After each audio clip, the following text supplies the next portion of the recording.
Question ko lang 'to about the iOS 26 and I'm using the iPhone 11. Last time namomroblema ako sa camera because kapag nagvi-video ako, hindi nagko-connect yung mga wireless mic system na gamit ko, like the Shizhuo, the DJI, Fifine. So, yung mga wireless mic system na ginagamit ko is hindi gumagana unless I use the, Blackmagic na camera app ni Apple. So, ngayon napansin ko kanina nung nasa camera ako, nag-open ako ng control center or control panel nitong phone and puwede ka ng pumili kung anong mic yung gamit mo.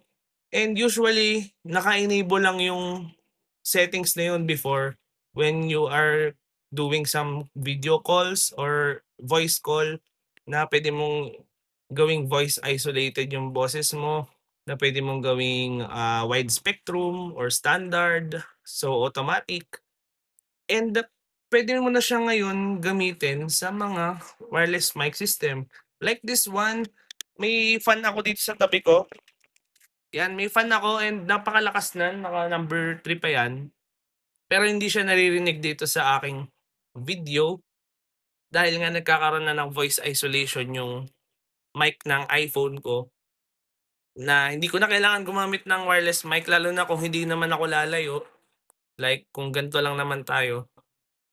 And yun yung napansin ko, akala ko bug siya na hindi gumagana and yun pala, hindi ko lang talaga naiseset na yung wireless mic system yung gagamitin ko. That's why kahit naka-wireless mic ako is hindi gumagana.